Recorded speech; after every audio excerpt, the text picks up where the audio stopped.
for the first time, I see someone I can relate to. You see, because the church was trying to put on a 3-piece suit. They was trying to put on all this stuff. And I was just like, this is not my world. I'm an athlete. You know, athletes go around with joggers and, you know, slides on all day, you know. And so now all of a sudden you trying to put all this on. And I was just like, that's just not me. And so I see for the first time, man, this dude, like, who is authentically him, but also loving Jesus. And I was like, I'm sold.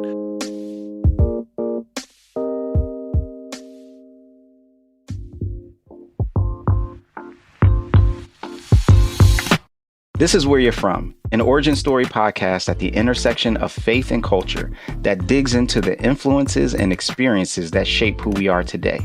Join us as we gain insight into the Bible's wisdom for all, regardless of where we're from.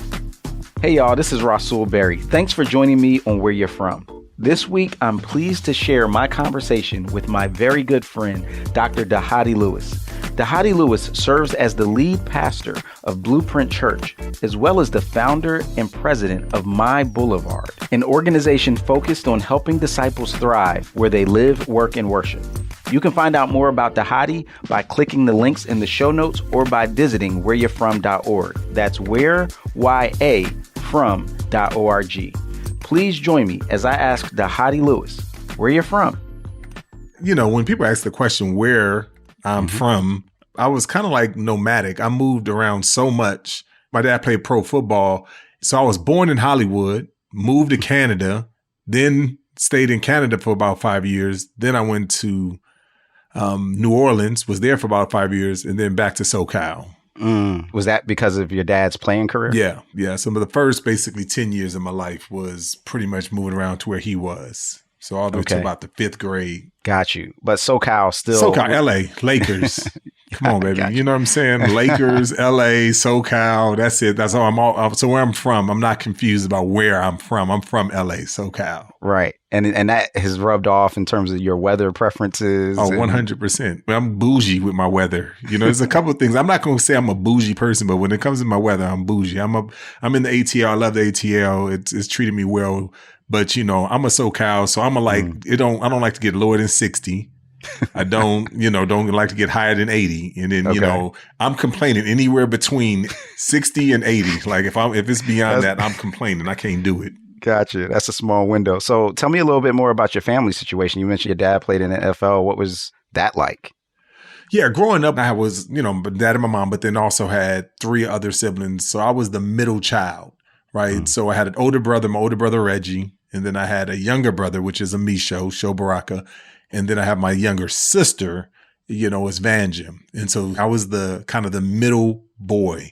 And so like my older brother got all the attention because, you know, he was the oldest. My younger brother got attention because even though he was a middle child, because he had asthma and he was always sick. So that's how he got his attention. And then my sister was the youngest and the girl. So she got all the attention, period. And then there was me. So early in life, basically football became my God because of, you know, I remember playing my very first football game. I was 5 years old, first tackle football game. I got like 5 touchdowns.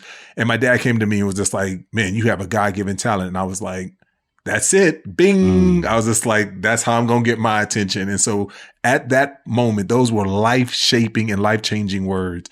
And that was pretty much kind of how I got my identity early in life. And God gave me some talent. So as I moved around and I did all the things that I did, it was always about football. You know, growing up, trying to find purpose, trying to find like, do I matter? Do I belong? And that's been the question over my head from jump. So it sounds like you latched on early on to, you know, sport. And I guess you mentioned that one moment where your dad was like, you got a God-given talent. And did that continue in terms of his support and affirmation of you as you continue to go through the ranks playing football? Yeah, 100%. But it was not just for him. It was from everywhere. You know, gotcha. I mean, like I was the kid that was like in the 3rd grade, other teams, peewee teams would come and offer me like 10-speed bikes and $100 or whatever to, you know, hey, come switch to my team. Well, I'll get you this, I'll get you that. And like affirmation that just came from that. And it was like, you couldn't tell me anything. So I grew up a very prideful individual. And as an athlete who experienced that, it's intoxicating. That was the very thing that where I got my affirmation, where I belonged, where I mattered, where I excelled and thrived. It separated, it distinguished me from everyone else. I think you're probably the only person I've talked to before who grew up as a child whose parent was literally in the NFL, played football. Like, I'm just kind of curious about, for those of us who haven't experienced that, like, what was that part like the aspect of just being in that environment, being in that space? First of all, we got to understand, it was before pro athletes were making money like they do now. So it wasn't like that, but we were well off. I would say, we lived in upper middle class kind of thing. I remember just going over other pro athletes' house and being into the locker room after the game and wanted to be like my dad. And I wanted to, in every sense of the word, be a pro athlete like him. And so this growing up was really, really exciting. But I have a tale of multiple stories in mind, because with the story that oftentimes people don't tell you is that when my dad got cut in the 5th grade, we went from having all of the money to literally we were on welfare a year later. And so we went from one end extreme all the way to the other extreme. And then my parents, they separated. So they didn't officially divorce them, but they were pretty much done at that time. My dad disappeared from the time I was in the 5th grade to about the time that I was in 8th grade. So I moved into more of that typical inner city kid story, right? Where you have a bunch of moms, my aunts and cousins. So cousins grew up like siblings, and and it was all the women, but none of the men were there. The only men that was there was granddad, Pops, we called him. And, and I remember Pops was the only male figure that we had. And that's kind of what we did. But again, during that time, I played football. So I was just like, man, it was still good. Everything was good. Because as long as I had football, I was good. Let me just pause, because what you described is a shocking change of fortunes, right? What do you remember about when you realized things were changing? Like, did he sit you down and say, we got cut? Or was it when y'all had to move to a different place? Like, when did you know, oh, life is different now? You have those moments that you remember. And I remember my dad walking down the street, coming back after training camp. And I was just like, Dad's not supposed to be here, and he came back and, and his words were, I got traded. And I never forget that, right? I got traded. And then that was it, right? I knew things changed when my mom told us that we were moving back to Cali and we're going to be living with grandmommy, right? My grandmother, Pops, and all that. And that's what happened. We moved back. And this is the big thing that I knew that I changed. And many people don't know this. The day we went back, one of my aunts picked us up, and we were in the car all night in like what they used to call the jungle in Cali, right? It was basically the gardens. And then come to find out later, like we were just, in the hood, and there was guns involved and all these things. And I was like, I felt like it was sketchy the whole time. But then it was just like, man, it felt like my life was on the line, because like we had all these kids. And again, I was the middle kid. So my older brother, he's probably 12, 13. I'm 9, 10. I'm about 10 years old. Sho is about 6 years old. And Manj is about 4 or 5 years old, my younger sister. And so we're here and we're literally being left in the car, in the nighttime in these hoods, like the projects of LA, and things are going on. And it was just like, this ain't right. Something ain't right. But that's the point where I knew my life was changed right then. Wow. Something different wasn't happening. That next morning, I got to Paris, California, where my grandmother lived. And that was 2 hours away from the airport. But somehow it took us a whole night, and we were pulling up in that morning. Wow. What do you remember about that adjustment and going from, like you said, 5th grade, living it up, to now government assistance and struggling? Yeah, and again, when I say struggling, I'm talking, it was probably struggling financially, but we also had aunts and family. And I just remember that time. It was just like, I got really close to my first cousins, and, because all of my aunts had kids. And so like from that time, we was just like, we're all like brothers and sisters. That's kind of how we grew up from that 5th grade, pretty much all the way until college. That's what it was like. But it was that time, coming home and you smelling the weed, you're smelling the stuff, it's just kind of like all of the stuff that like this the typical hood story was the world. And part of it is that what people don't know is, especially around these athletes, my dad's from New Orleans. His mom was murdered at 12 years old. She was a prostitute. I never met my grandmother. Wow. So when he was 12, she was murdered. She was a prostitute. My dad went to go look for that dude. And they was like, we got to get Reggie out of here. So they got my dad and they moved him out to Los Angeles, Crenshaw. And for those who don't know, explain when you say Crenshaw, what that means. Crenshaw is basically, we're in the heart of LA, that place that I was telling you about, that when I went back and we were driving around, that's Crenshaw. If the best reference I would say is go watch Boys in the Hood, right? Because that's kind of the area. That's where they grew up, and that's what went to school. My dad, he was all city team player of the year at Crenshaw High School. He all of those things. Wow, that's his journey, and so I oftentimes go back and say, my dad did what's best, right? Knowing with the tools that he had. My dad's dad, Cheeky, which is my granddad who passed away, but he never even claimed my dad until he made it to the league. Wow. So it was just kind of like, that's kind of the world that they grew up in. Right. So a lot of times people say, so what was that experience like? I said, well, I was like a hood family with money. So that's how the early stages was, a hood family with money.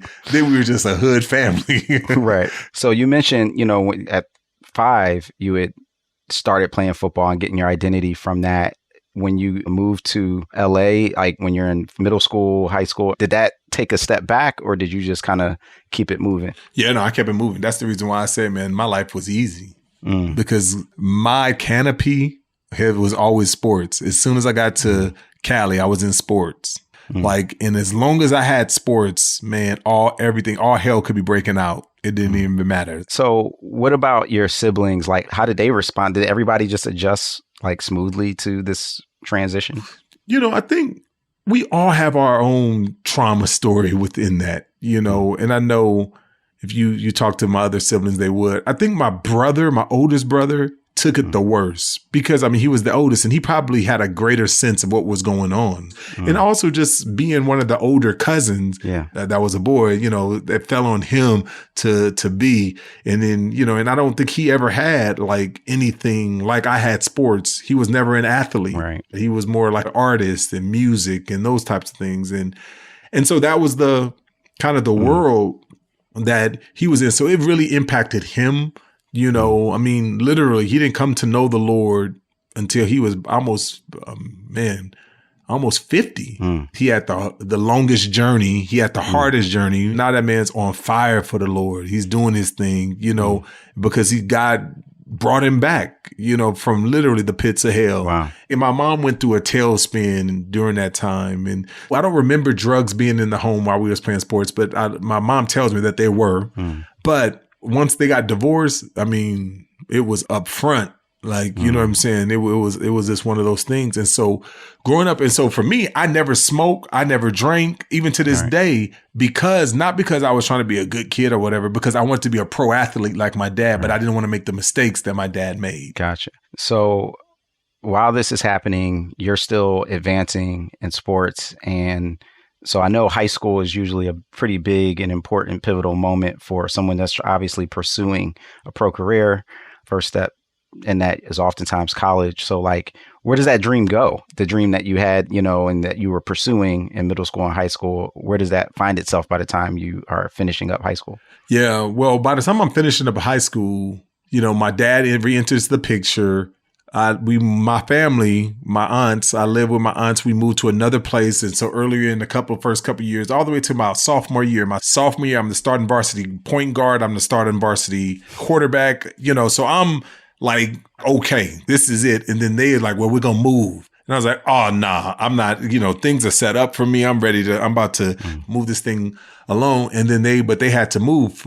And so they moved to a different place, but I was like, I can't do that. So my dad re-enters into the picture. He moves into the district that I'm in, right? So that I can continue to stay at the school that I'm going to. And so at that point, my older brother and me stay with my dad. My younger brother and sister moved with them. And so now we're just spread out. So like those last couple of years, we're spread out doing all that. And it was just one of those things that we're kind of going through. And that's where I kind of obviously rekindled that relationship with him. So you're saying that the part of the reason why your dad enters the picture is because for various reasons, your mom said, hey, we got to move. We can't stay in the same place. And because you were very invested and had a lot going on the sports side, you were insistent about sticking around. So the solution that they came up with was your dad moving into the district so that you could still play football there. Yep. That's exactly. Wow. So he moved in, bought an apartment. We lived there in an apartment in the area, for my last couple of years of high school, so I could stay. So I was in Chino Hills, basically is around the corner where the Ball brothers. So it was Ayala High School, right in Chino Hills. Man, that must have felt pretty good having him there, and then especially so that you can still keep your football dreams alive. Yeah, I mean, again, so like everything was centered around sports in our family. We was a very competitive. It was the 9 cousins, right? One came later, so he made the 10th. But the 9 of us, 7 boys and 2 girls. And so it was sports, competition, sports. Who can eat the most tacos? Who can eat the most this? So that's what this world was about. And out of that, I was the GOAT of all the sports, like in the cousins and everywhere I went, every team, I was the best player. And so all throughout all of this time, when all kind of, again, hell was supposedly breaking loose, I was good.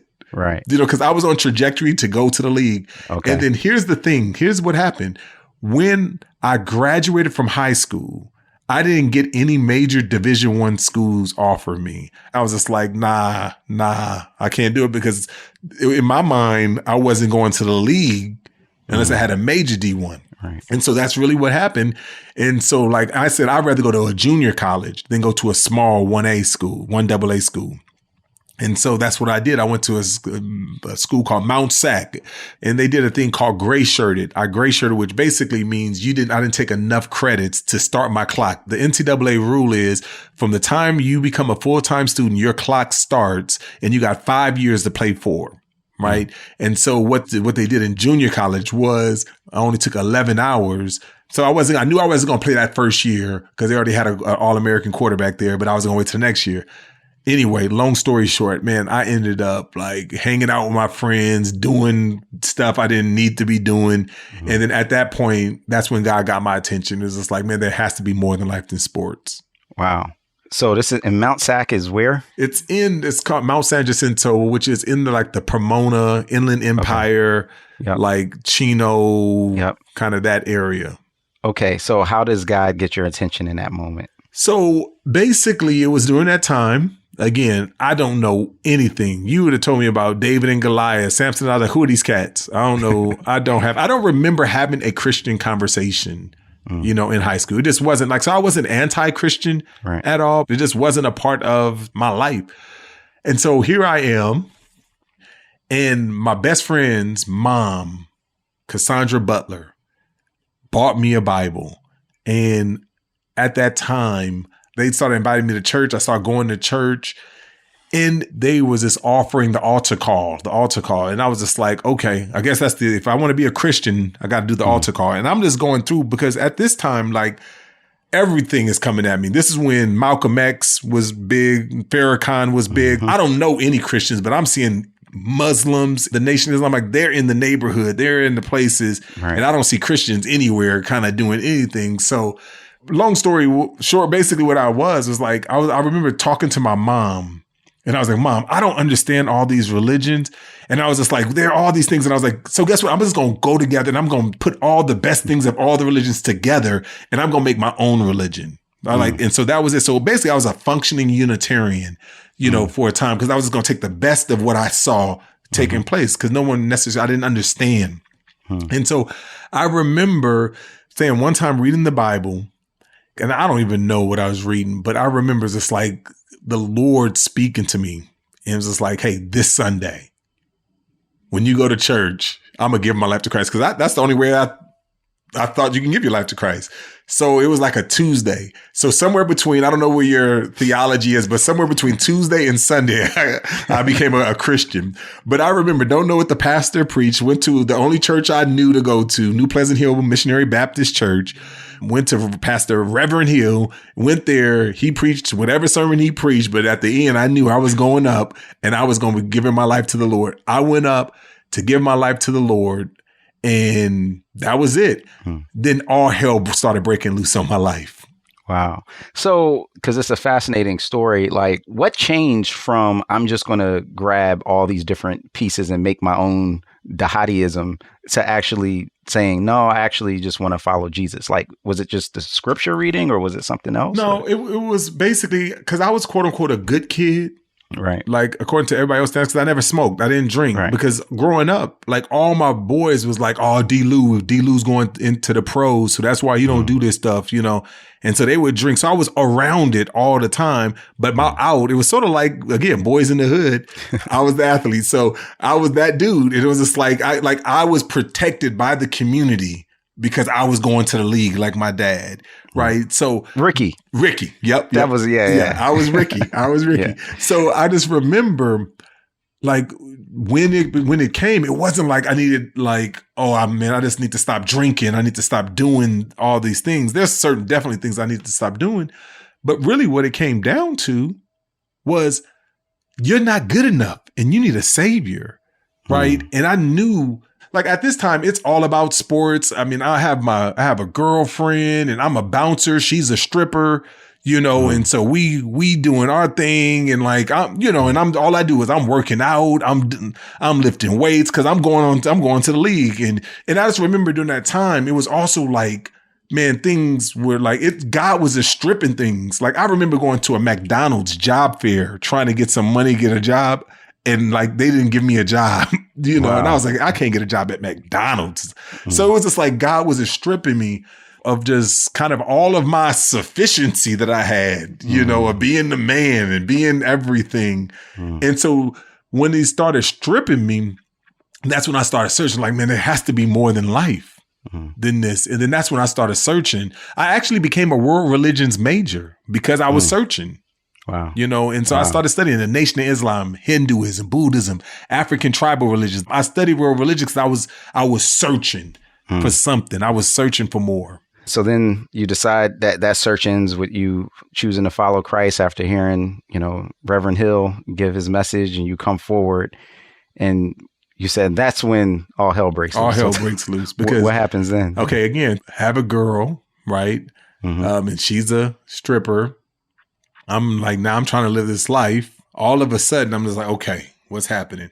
And again, all this time, like, it wasn't like I came to know the Lord and then Jesus found me a job. No, that's not how it happened. Right. We was already, obviously, we was having sex before marriage and all the stuff, you know, and I was like, I can't. And this is, again, all my people that were the only Christians that I know was just like, oh, man, it's okay to have sex before marriage as long as, you know, you plan on marrying her. Like, it was like, that was the kind of counsel I was getting. But this is one of the things that God, again, used, that I know that Jesus is real, that the Holy Spirit is real. Because even though I was getting advice that was saying it's good, I knew something. There was an internal witness saying, nah, this ain't right. Right. And it was the Spirit of God in me before I even knew anything about all the stuff. No degrees, nothing. I told you, David and Goliath, I didn't have any of that. But I was like, this ain't right. Right. And so we were breaking up and doing that thing and getting back together, breaking up and couldn't find a job. I literally went homeless for a minute, you know, ended up staying with the girl that I was trying to leave because she was making money. I couldn't make money. And I just remember at one point, it was just like, man, I'm the one who, you know, is making this money for you. And I'm the one, like, I'm your God. Right. And I was just like, and it's just like, I couldn't say anything because it's like, God, we're like, you're not showing up. And again, I'm not discipled. I don't know anything besides I just want to live for something different, you know? And so I'm going through all of that. And then I finally was like, I can't do this anymore. And so it was in that time, in that process that, man, I had a kid. I had a few offers. It was like University of Miami, University of North Texas, and then Oregon State. In Eastern Michigan. So these were the schools that were like offering. I went to the first one at North Texas, and I was just like, the Lord felt like, this is where you're coming. This is where you're going. And again, I didn't know the Lord he can even talk to you, but I just had this peace. I ended up going and canceling all my other trips, getting there. And then the thought was, all right, I'm going to go here for a semester, get everything established. And then I'm going to move you out there. We'll get married, and then we live happily ever after. I get to North Texas. It's January 10th of 1996. I met a guy named Art Hooker. Art Hooker introduces me to the first Christian community I ever knew. And that's when I started hearing stories like David and Goliath, Samson and Delilah. And I was just like, oh my gosh. And then the thought was, man, Christians know their Bible.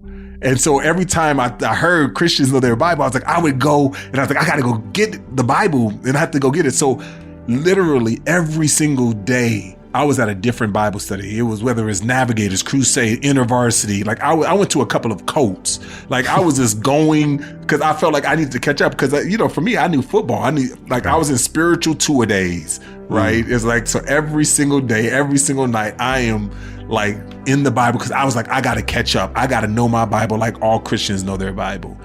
And it was, so that's really kind of what was going on. And so my first semester there, meeting these Christians who were actually trying to live for the Lord, that looked like me, talked like me, just got me in a sense. And then I was just like, okay, I went, and this is what happened. I was going to these studies and I started hearing words like evangelism, discipleship. I was like, man, I know my friends, they love the Lord, but they ain't talking about this.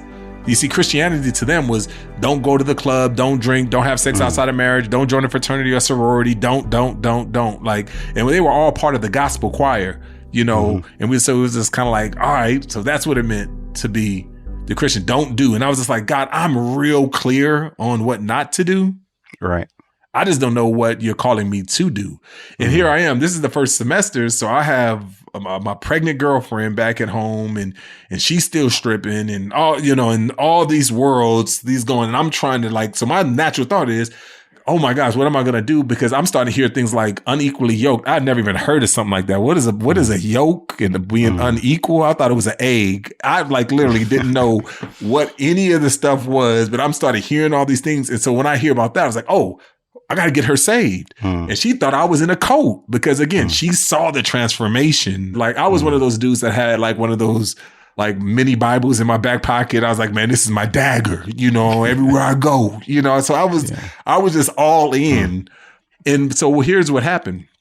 I ended up going into these studies and I said, I would go back to my friends. It's like, hey, evangelism, discipleship. Have you ever heard these terms? And it's like, you need to come and check these out. And I was inviting them to Crew, InterVarsity, so they would come and they was like, love the teaching. It's cool. But we a little bit more celebratory in our worship. We even got a little, and they was like, I can't get down like this. And I was just like, all right, well, that's I didn't know what God did, but my call to ministry happened right then. I was like, God, I want to create something that is both culturally relevant, but also doctrinally sound. And that's missionally engaged. It's about making disciples. Because I was like, for the first time, God is calling us to do something. It's not just about doing church, but it's about going and taking the church to the mission field. It's let's go. When we come back, Dhati will share how God called him to launch ministries in an urban context and about his fear of how his interracial relationship might threaten that call. That's coming next on Where You're From.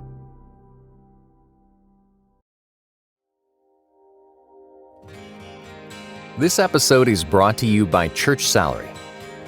Coming up with a reasonable salary range for church staff has never been easy. There are so many details to consider before setting compensation for church staff, and you're probably asking yourself questions like, are we paying too little or too much? What benefits do we offer employees? What's a reasonable housing allowance? Church Salary believes that offering competitive and fair compensation helps keep people in ministry. Using the expansive church-specific compensation database and powerful salary calculator tool, you can also make better compensation decisions so your staff can focus on their ministries. Start with Church Salary's annual membership today to run unlimited customized reports and get access to our member-only content. Ready to start making better compensation decisions? Get started at churchsalary.com.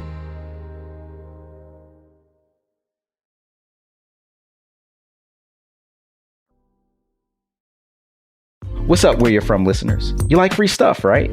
Well, check this out to hear how you can get my favorite set of earphones, Power Beats Pro. I use these when I work out, cook, and when I'm listening to my favorite podcasts, like Where You're From. How can you enter to win the giveaway? Simply fill out our brief survey by clicking on the link in the show notes. Once you do that, you're entered to win. It's just that simple. So won't you do it right now? You'll have until November 7th, the day of the last episode of season 5, to enter. Thanks for listening to Where You're From. Peace, y'all. Hey, y'all. Before we get back to our conversation with Dhati Lewis, I want to share a quick teaser from our next episode with Heather Thompson Day. This is Where You're From. Because I wasn't actually I'm not selling dope, right? Like I wasn't doing anything other than like talking out of turn in class. And I won't get into it, but there was a teacher who was inappropriate because I was always very vocal. I vocally challenged that inappropriateness. And really that's why they wanted to get rid of me for whatever reasons they may have made up later. It was that I was exposing things that they didn't want to be exposed at that time. Now let's get back to our conversation with Dhati Lewis on Where You're From. Yeah, so it sounds like you're saying that you get exposed to, almost like the playbook, like in the football parlance, right? And you're like, oh, these are the plays. This is the goal. This is how we win. But then you realize the other folks that were a part of your team before, like they don't even understand these terms. It's a whole different system than what they're used to. So you're like, I want to train and translate this playbook into something that they can do so we can have a team that wins. Yeah. My friends love the Lord. They love reading the Bible, many hours of prayer, all those things. But for me, it just spoke to my heart. It's just like, we got to hit these streets. Let's go. We got to start stuff. We got to start a ministry, because the only ministry that was reaching minorities on campus was the gospel choir. Right. And they weren't set up. They were set up to basically sing and what gospel choirs do. Right. So what do you start? So I started a ministry. It was called MOVE, Men of Virtue and Excellence. And basically it was like a Christian fraternity, but it was a Bible study, it was an outreach. And then we used to, used to go around the campuses, you got to move, baby. And then they would say, move, baby, move. And then the women started a ministry called Proverbs 31, PV 31. And they would say, with the PV 3131. And so that's how we repped on campus. So here we are, students. I'm a football player. So I'm known. I got clout, all those things. I'm the captain of the football team, and I'm this sold out Christian, and I'm going hard for Jesus. I'm like, I'm on 100. You know what I'm saying? Like, I'm doing this thing for Jesus. And what happens for really the next couple of years, it gets notoriety. So Texas Tech, Baylor, TCU, Oklahoma, they start hearing about what's going on at North Texas. And by this time, my first year is that I went to the Impact conference. And in Impact 96, I see this dude named William Branch, Deuce, and he is up speaking. And I was like, for the first time, I see someone I can relate to. You see, because the church was trying to put on a 3-piece suit. They was trying to put on all this stuff. And I was just like, this is not my world. I'm an athlete. Athletes go around with joggers and, slides on all day, And so now all of a sudden you trying to put all this on. And I was just like, that's just not me. And so I see for the first time, man, this dude, who is authentically him, but also loving Jesus. And I was like, I'm sold. So I immediately go implement this kind of newfound ability to contextualize the gospel and not have to repeat church on campus. And I remember going through that. And so now people are just starting to get attracted to it. And so here's what happened. I ended up going through the whole thing, got an agent, flew back to Cali. He got me an offer, and it's going to be the same trajectory that my dad, he said, I got you an offer for Canadians, not the NFL, but for Canadians, for a tryout, all of those things. And so I went out there, and he was like, but I need you to move to Cali, and I need you to train and to get ready for the the combine and all those things. And it was at that time that I knew I'm done. I'm not even going to try to go to the league. I'm not even going to try. And I want to give my life to ministry, helping to start things. And so I was like, I have to move back to Texas. I go through this discipleship program called Young Guns. And, with Tom Nelson, he's teaching me the Bible 2 hours a day, every day, Monday through Friday. And then we do that, and I'm doing that, and I'm teaching people at TCU and teaching people, like I'm going around literally to Texas A&M and TCU. And now I've started impact chapters now. So we went from Move and PV to now we have staff, because now, that was all student-led. Move and PV was all student-led. I graduated and says, hey, you guys, we need to bring these worlds together and let's call it impact. They were all on board because they've been to Impact Conference. And this is when we meet. Yeah, that's when we college meet. students. 99. That's when we meet. And what was the result? God bless. So, there's mutual friends we have like Leon and all of them. And so basically we were all interns, but we didn't have any like campus staff or anybody. We were just doing stuff, right? So we were the people out there into the wilderness. Yes, Let's figure it out. Figure it out. So we throwing on retreats and we doing all type of stuff together. And so we link up. We're putting on these retreats. We're doing all these stuff. And again, it's contextualized because, we're bringing in Deuce, the ambassador. He's come in, he's rapping. Who's William Branch, who you were talking about before, who you had seen up front. Yep. And for those who haven't seen, it's hard to kind of put into words in that era to see this guy that's just baggy jeans at the time where that was the coolest thing, the boots, the cornrows, could rap with anybody, had bars for days, and was this theological giant. I mean, it was just like this whole package of, like when you say contextualized, ministry of just presenting what does it look like to be committed to God in the context of an urban expression. Deuce was like the epitome of that. He was the epitome. So you have this ministry at UNT, University of North Texas. And now as a intern, you've graduated from college and this is like a full-time ministry that you're building, and it's kind of creating this sense of momentum. And in the midst of creating that, you now don't just go to the conference by yourself like you did in 96, but now you're recruiting a team of people. So how many people came out? We was bringing 20, 30, 50. I mean, I think one time we took a charter bus. I mean, we were like, that's what it was like, because I wanted people to see both cultural relevant and doctrinal sound, because at that time, what we were facing, the challenge we were facing was that Christianity was either the white man's religion or is the religion for the old people, right? And there was just like, those were the two worlds that we was battling. So I was just like, no, God is speaking in our generation, in our voice. And like, God has raised up his prophets, his leaders, his people to kind of speak that is about God's word. Because it was like, either I was around people who got my context, but they didn't have that same commitment to theology and mission, or I was around people who got my mission and theology, but they didn't get my context. It was like, it created this third culture kid for so many of us during that time. Now, the other thing, and this is kind of a unique situation for where you're from, you're the first set of siblings, you and Sho, that we've had on the podcast. How did Sho get connected to this movement, and what was that like to see your brother in the midst? I was that dude. Like I said, I'm on fire for the Lord. I'm like everybody. So my first mission was getting all my family saved. Right. Because I was the first one to come to know the Lord. And I was like, I could get everybody saved. And so my brother, again, he's 3 years younger than me. Shows 3 years younger. I said, hey, man, you about to graduate, man, you need to move up to Texas and, all that, And so he ended up coming up to Texas, even though he went to Tuskegee. And I was just like, but come here for a summer. And then I would go and he's not even saved. I'm teaching him the Timothy principle and Bible and all these things. And I'm forcing him to come.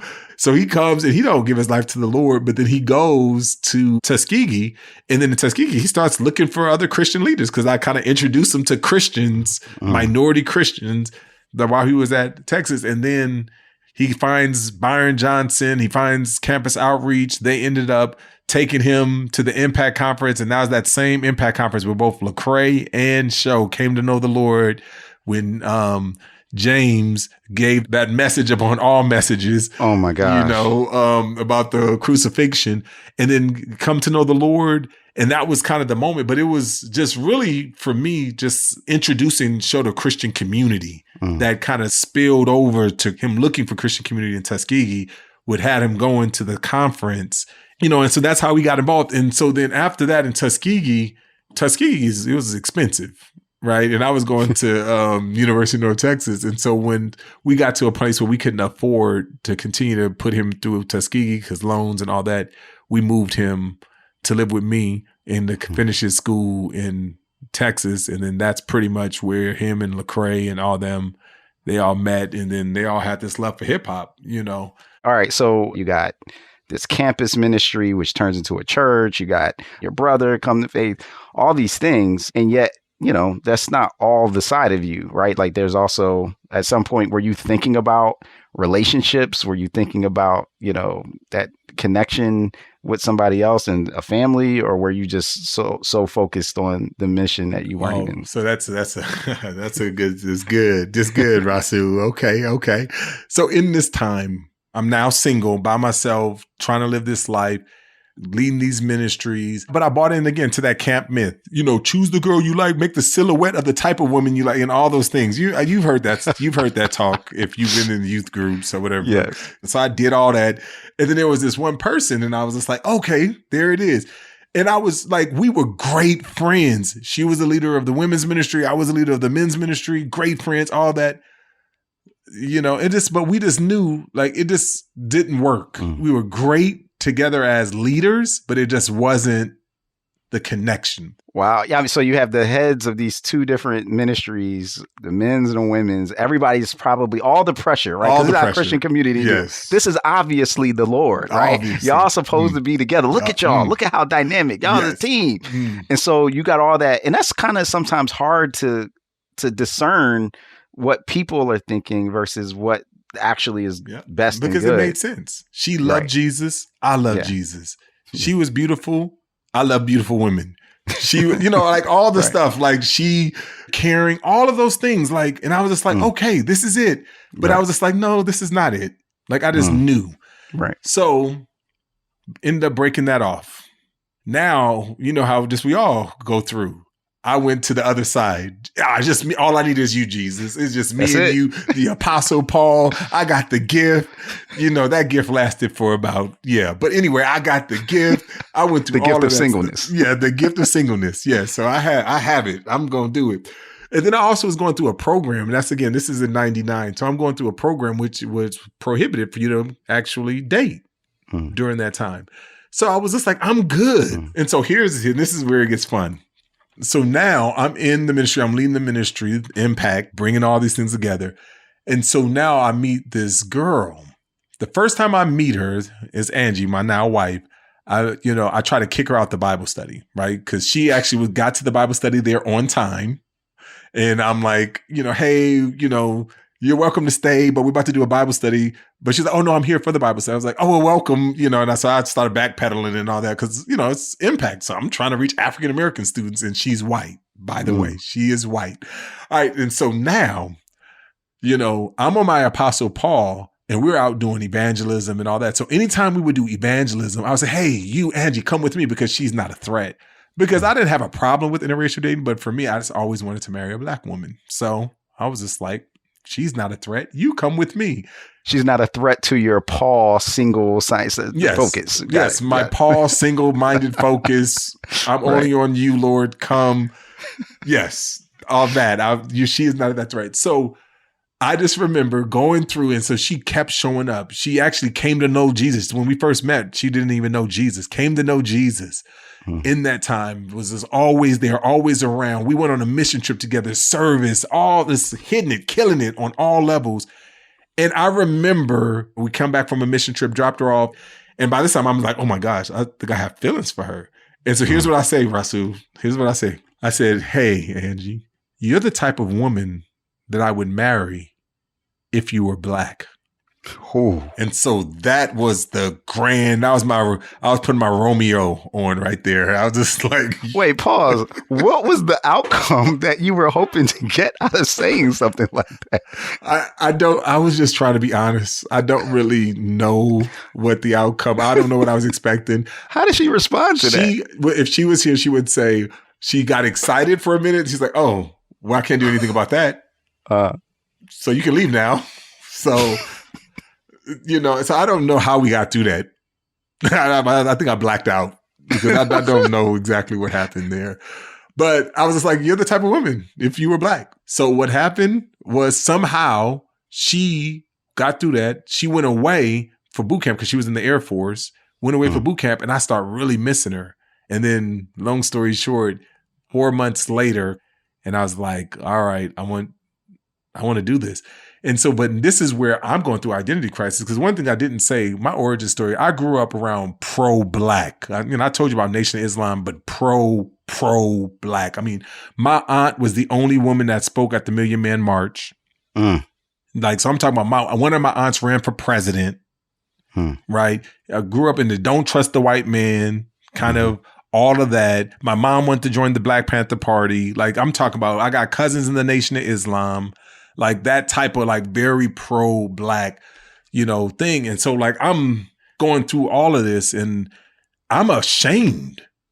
So I'm walking down the street with her, and if I black something, I would kind of let her hand go a little bit. I'm taking her to impact conferences like, oh, what y'all think?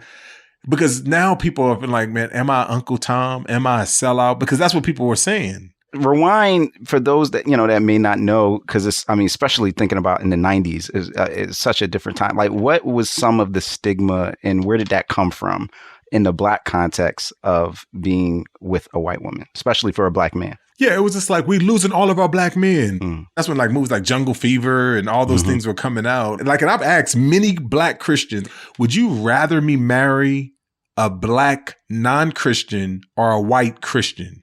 More times than not, they would tell me black non-Christian, right?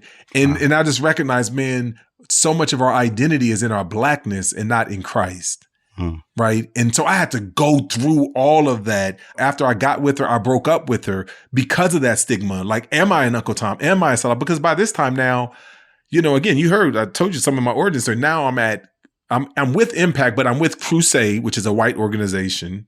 Right. Even though I'm working with Impact, I'm with Crusade. Right. I'm at Denton Bible Church, which is a white church. And now I'm falling in love with the white woman. I was like, oh my gosh, am I an Uncle Tom? Am I a sellout? And it was just kind of like, oh, well, I guess I am. So I had to go through that. And so my wife, more than any person in the world, helped me to find my identity in Christ. Like, I am an African-American Christian. I'm a black Christian. But, I am Christian that expresses my Christianity in the way that I've expressed it. Gotcha. Yeah. And shout out to Angie. It sounds like she was patient with you and beyond patient. all the journey.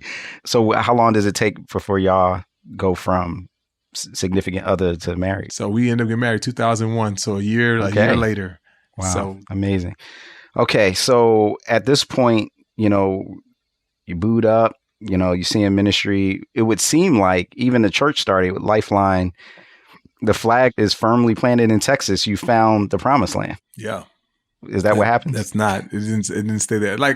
So it's 2004. We started a ministry. Again, if you're keeping track, it went from Men of Virtue and Excellence, Proverbs 31 to Impact in 99. 99 Impact. It went to 2001 and then went to Plumline. Plumline from 2001 to 2004. 2001 is when I got married. 3 years later, this thing is growing so much that we have a college ministry that has daycares and all that, because people were not leaving Denton. They was like, I'm staying in Denton. I love it here. I love this community. So we ended up starting a church in 2004, Lifeline. So 2004, we start the church. So I was cool with it being in Denton. We just bought a house in 2007, bought a house in it for 10 months, ready to go. And then that's when a guy named JB came, because I brought him in and says, I would love for you just to show me like how we can leverage this platform for the glory of God, for urban context, to be the last generation. Because in 2001, it was with James Roberson at one of those retreats. And I remember saying, like, who's going to disciple us? Who's going to disciple? Like, we were just like crying out, like, and then that's when, like, for me, it was like, that's it. I'm going to be the last generation to feel this feeling. And James and I was in the ocean. Yeah, Florida. And said, this is it, the last time. So that same commitment drove, and ever since then has drove every decision that I have made, you know, is to be the last generation. I don't want anybody else to feel that feeling that we felt, you know, in that time. After that, now we're 2007. I bring this guy in. He was just like, hey, I'm trying to say, how do we make Denton? Because I just made the commitment. I'm here for the next 20 years. He was like, I just feel like if you plant in any major urban hood, you'll be able to spark a movement for Jesus. And I was like, okay, I'll pray about it. You know how you tell somebody you pray about it? Where he's like, oh, that's not what I'm here to talk to you about. So let's get on to the real stuff. I was like, let's pray about it. But I actually did pray, and God changed the question in my heart from why should I leave Denton to why am I staying in Denton? And I recognized that I was staying in Denton because it was easy. It was comfortable. I had a church, you know, I'd have to lock my doors at night. I was a football chaplain at the University of North Texas. Like, they gave me a building. No matter if one person showed up or 200 people, I got my salary paid. I had a blank check in Denton. And God just started speaking to me. And many of us define God's will by the path of least resistance.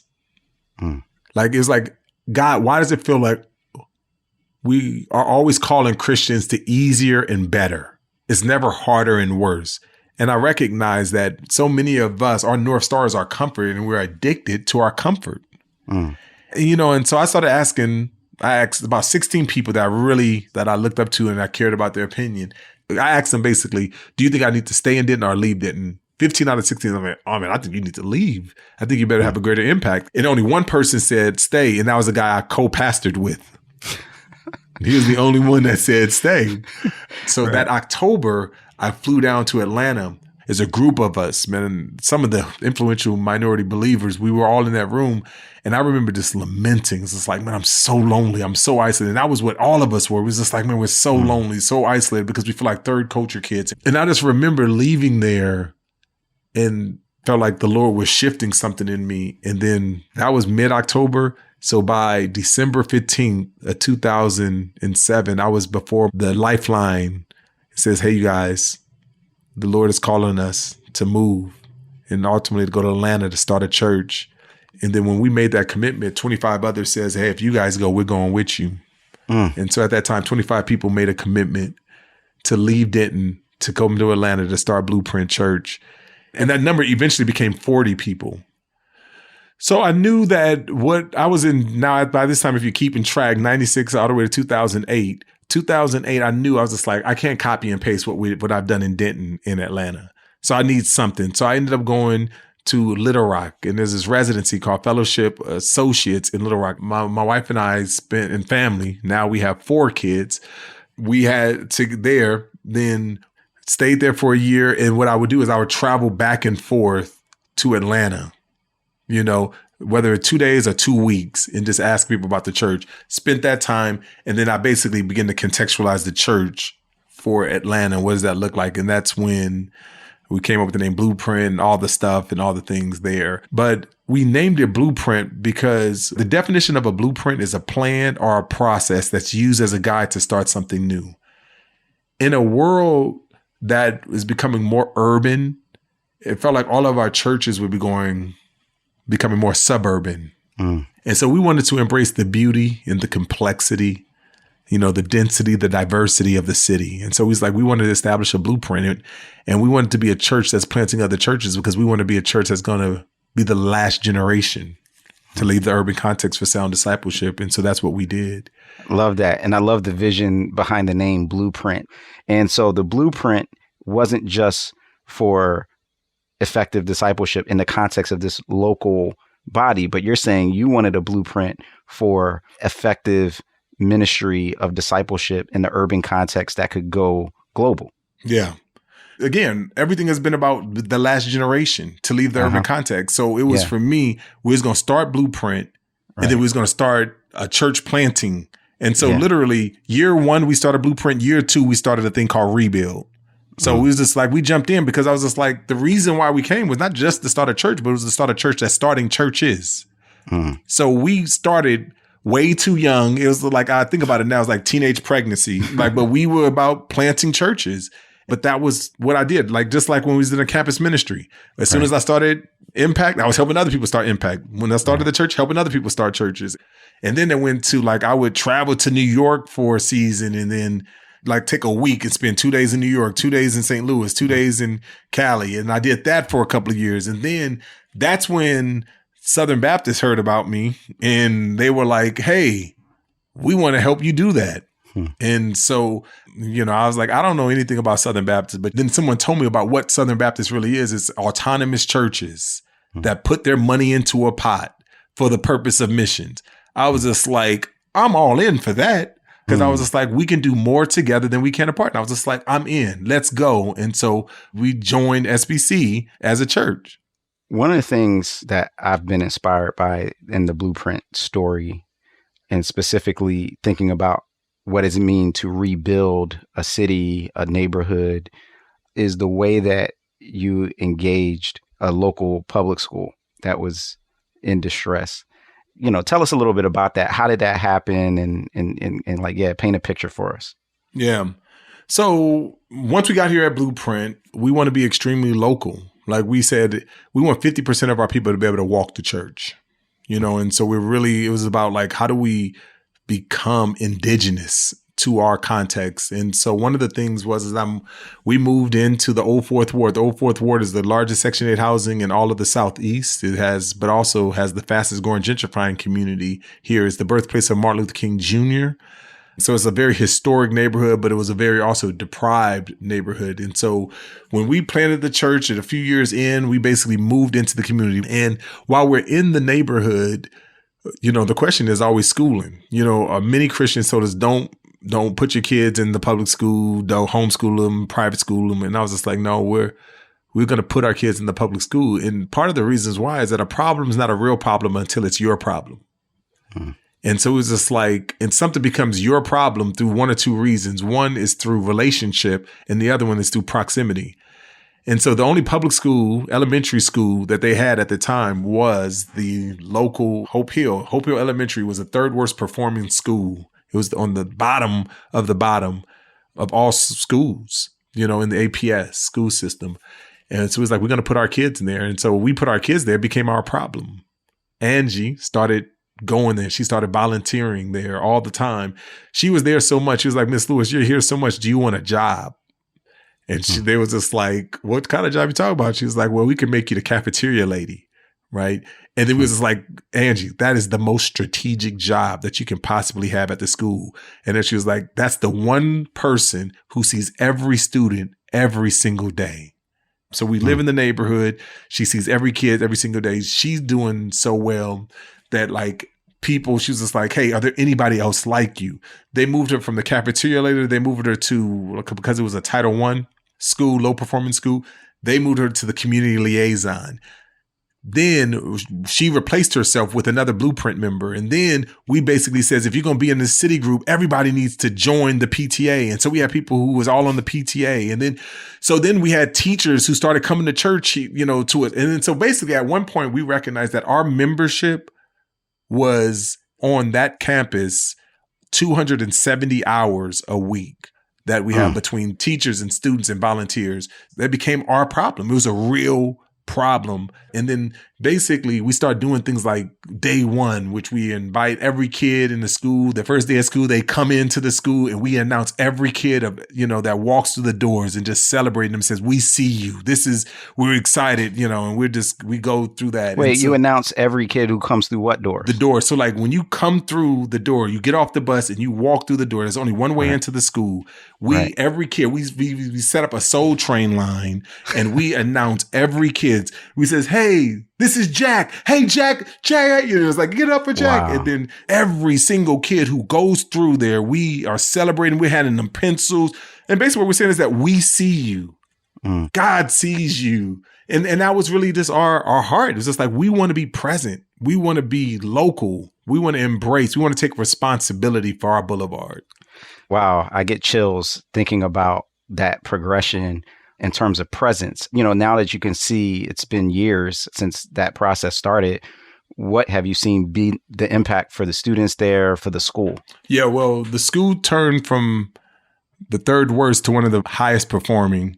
Wow. So it was one of those schools, again, the neighborhood was gentrifying, but the gentrified community was not sending their kids to the school. It was one of those schools they didn't even ask you. Everybody got free lunch if you just went to the school, no matter what your income is, because it was just that many low performing and low income.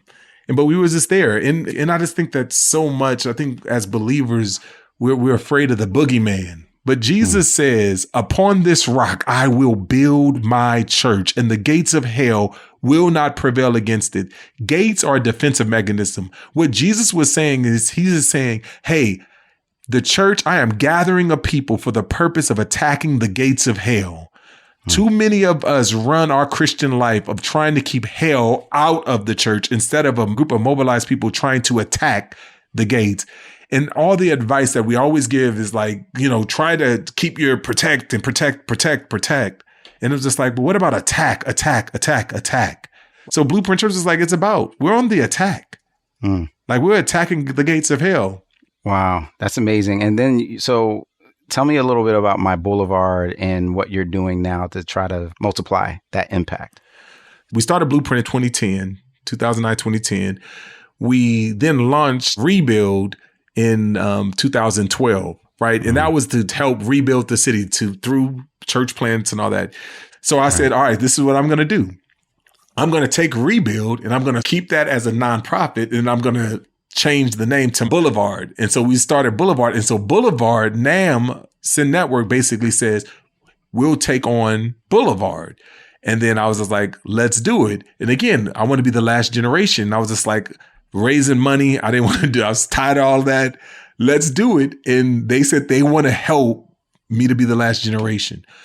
So 2015 to 2018, that's what I did. And that's exponentially. I went from me being the only one starting, like doing these church planting cohorts, to they hired multiple people, Sam Dula and other people, and Jorge and all these other people.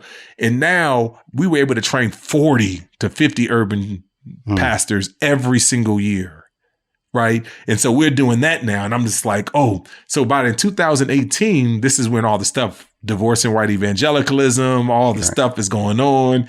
And I'm like, oh, here we go. So now I'm like, I got to say something about this. And so we go through all that. Long story short, what ended up happening was in 2018, they came and I said, hey, either I got to go because I'm not trying to blow up the set, but I got to speak on this because this is impacting our community. He's like, let's double down. I ended up doing the thing with J.D. Greer called Undivided.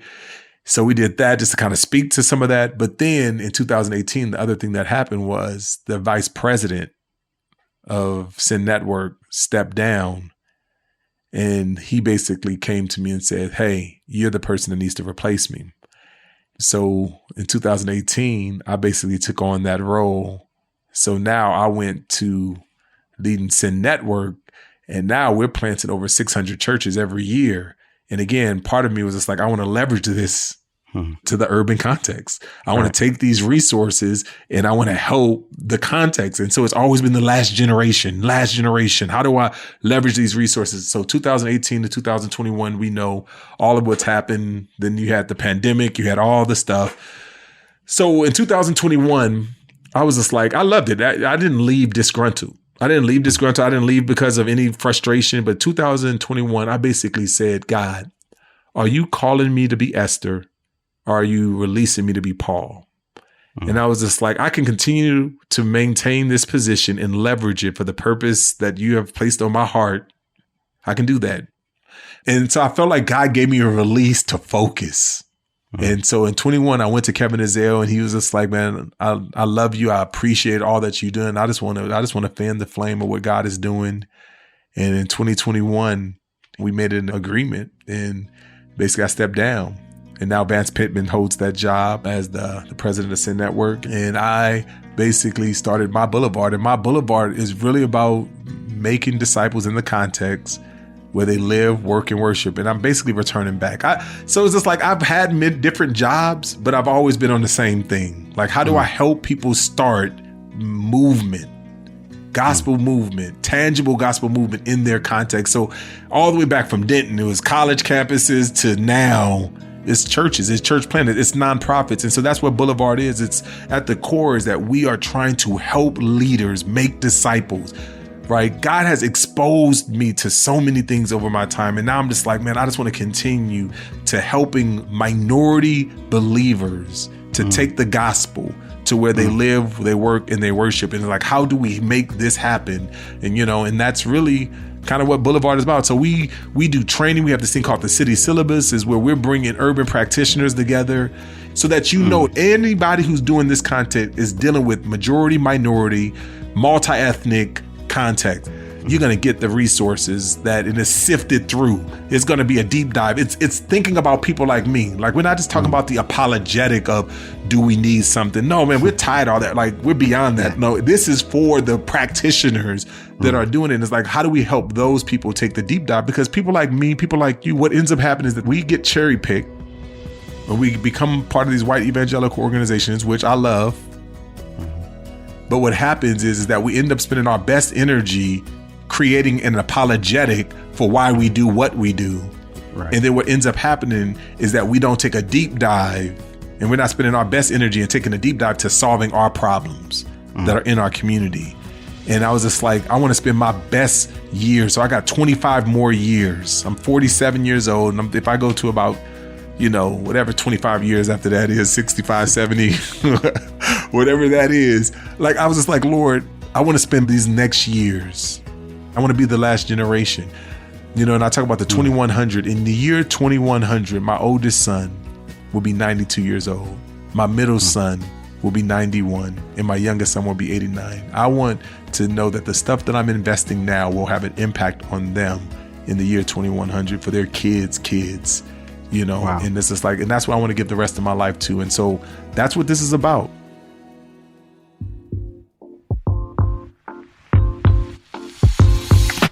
This is Where You're From. I'm Rasul Berry. And remember, it's not just about where you're at, it's also about where you're from. This show was produced by Ryan Clevenger, Mary Jo Clark, and Jade Gussman, and was engineered by Kevin Burgess. I also want to thank Rachel and Steven for their help in supporting and promoting Where You're From. Thanks, y'all. Where You're From is part of the Voices collection from Our Daily Bread Ministries.